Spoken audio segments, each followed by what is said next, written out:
10 अक्टूबर भारत के लिए एक बहुत खास तारीख है क्योंकि 10 अक्टूबर 2014 को ही भारत के कैलाश सत्यार्थी जी को दुनिया के सर्वोच्च सम्मान नोबेल शांति पुरस्कार दिए जाने की घोषणा की गई थी। यही वह दिन है जब हर भारतीय गर्व महसूस कर रहा था। यूं तो कैलाश सत्यार्थी को बच्चों के अधिकारों के लिए लड़ने वाले एक योद्धा के रूप में जाना जाता है। बहुत कम लोग हैं जो उनके व्यक्तित्व की दूसरी खूबियों के बारे में भी जानते हैं, जैसे कि एक युवा की तरह बाइक राइड करना, एक मास्टर शेफ की तरह अलग अलग डिश बनाना, पालतू जानवरों के साथ खेलना या फिर वाइल्ड लाइफ फोटोग्राफी करना। ऐसी बहुत सारी बातें हैं जो कैलाश सत्यार्थी की बहुरंगी छवि को झलकाती हैं। तो आइए आज इस वीडियो में नोबेल विजेता की जिंदगी के उन अनछुए पहलुओं के बारे में जानेंगे। पशुओं से लगाव। कैलाश जी को पशुओं से बहुत ज्यादा लगाव है। राजस्थान के विराटनगर स्थित बाल आश्रम ट्रस्ट में अक्सर उन्हें बतखों, खरगोशों और कुत्तों के साथ खेलते हुए देखा जाता है। अपनी रोजाना की सुबह की सैर पर निकलने से पहले वे गौशाला जाना नहीं भूलते। घर पर उनका पालतू तोता उनकी प्लेट से अमरूद का स्वाद लेता रहता है।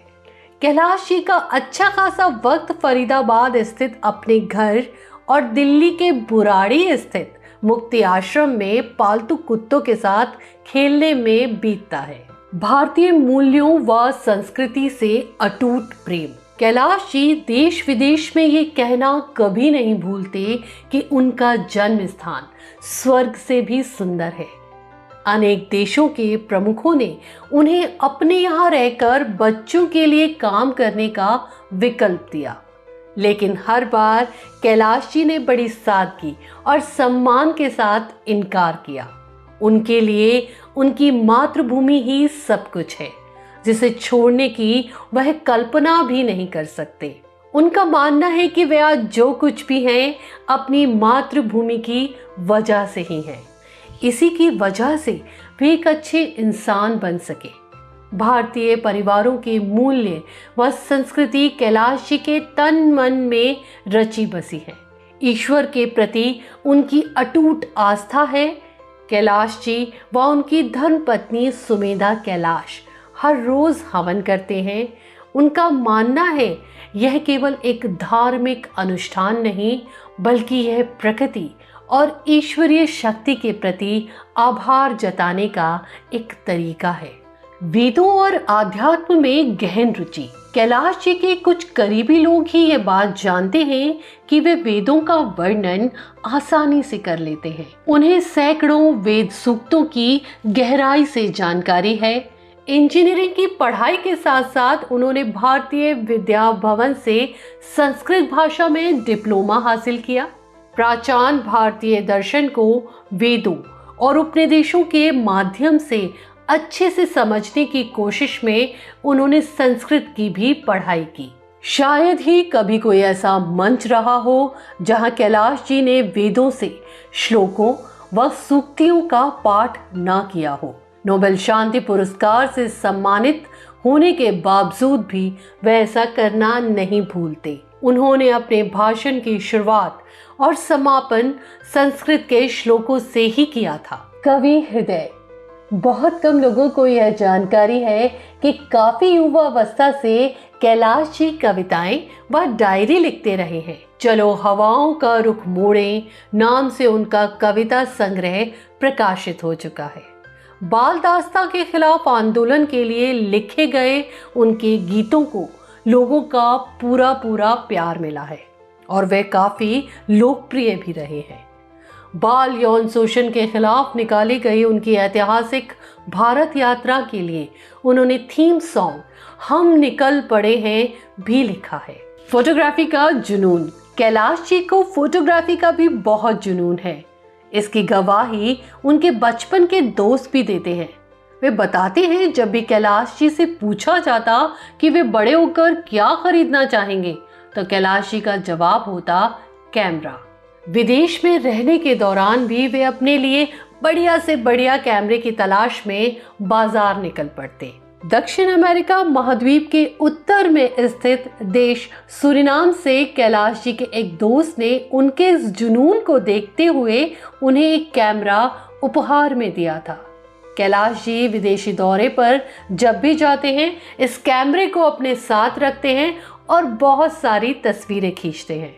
कैलाश जी को वाइल्ड लाइफ फोटोग्राफी का भी बहुत शौक है। उन्होंने जंगल में बाघों की बहुत सारी फोटो खींची हैं। फोटोग्राफी का यह जुनून, यह शौक उनकी बढ़ती उम्र के साथ साथ और ज्यादा निखरता जा रहा है। मास्टर शेफ, खुद फूडी ना होते हुए भी कैलाश जी एक मास्टर शेफ का हुनर रखते हैं। उनके दोस्त बताते हैं कि कैलाश जी 20 तरह के पराठे बना लेते हैं।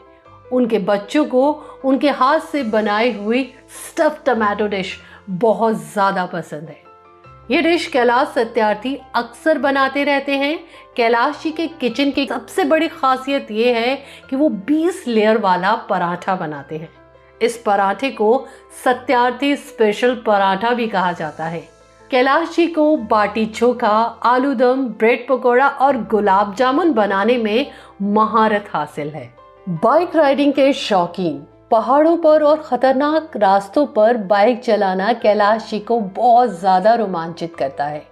ये उनके जीवन में आने वाली चुनौतियों से लड़ने और आगे बढ़ने के लिए उन्हें प्रेरित करता है।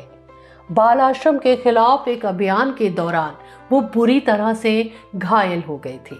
डॉक्टर्स ने उन्हें बाइक राइड करने के लिए मना कर दिया था, लेकिन उनके दिल में बैठा हुआ एक बाइक लवर कभी भी इस बात को नहीं मान सकता था। उन्होंने अपना ये शौक जारी रखा। उन्हें लॉन्ग ड्राइव पर भी जाने का बहुत शौक है। जब वो फैमिली आउटिंग के लिए निकलते हैं तो कार भी खुद ही ड्राइव करते हैं। Match maker, Kailash Satyarthi foundation में ऐसे कई कपल हैं जिन्हें काम करते हुए देखा जा सकता है, जिनकी शादी कैलाश जी के स्नेह व प्रेम के चलते हो सकी। कॉलेज के दिनों में भी वे उन युवाओं की शादी कराने के लिए तत्पर तैयार रहते थे जिनके परिवार धर्म व जाति के आधार पर बच्चों की शादी के लिए इनकार कर देते थे। सुमेधा जी से खुद की शादी के वक्त भी कैलाश जी ने अपने दिल की बात ही सुनी थी। समाज सुधारक, एक बाल अधिकार कार्यकर्ता के रूप में पूरी दुनिया कैलाश जी को पहचानती है, लेकिन बहुत कम लोग ये जानते हैं कि वे एक समाज सुधारक भी हैं। एक मेहतरानी के हाथ का खाना खाने की वजह से ब्राह्मण समुदाय ने कैलाश जी को गंगा में स्नान कर खुद को शुद्ध करने के लिए कहा था। इसके बाद ही कैलाश जी ने अपने नाम से शर्मा को हटाकर सत्यार्थी को जोड़ा था। इस बात से उन्होंने जाति प्रथा का विरोध किया था। इसी तरह से जब वो आर्य समाज के साथ जुड़े थे तो उन्होंने प्रस्ताव दिया था कि हर हफ्ते होने वाले हवन को दलितों के घर पर किया जाना चाहिए, ना कि मंदिर और उच्च जाति वाले लोगों के घरों में। कैलाश जी का कहना था कि इससे स्वामी दयानंद सरस्वती के समाज में समरसता फैलाने के सपने को पूरा करने में मदद मिलेगी। राजस्थान के राजसमंद जिले में नाथद्वारा मंदिर में दलितों के प्रवेश पर प्रतिबंध था। कैलाश जी ने इसके खिलाफ कानूनी लड़ाई लड़ी। हालांकि इस दौरान उन पर खतरनाक जानलेवा हमला भी हुआ। कानूनी लड़ाई जीतने के बाद उन्होंने दलितों के साथ पूरे धार्मिक रीति रिवाज से पूजा की। धन्यवाद। ऐसे रोचक वीडियो देखने के लिए हमारे YouTube चैनल को सब्सक्राइब करें, लाइक करें और शेयर करें।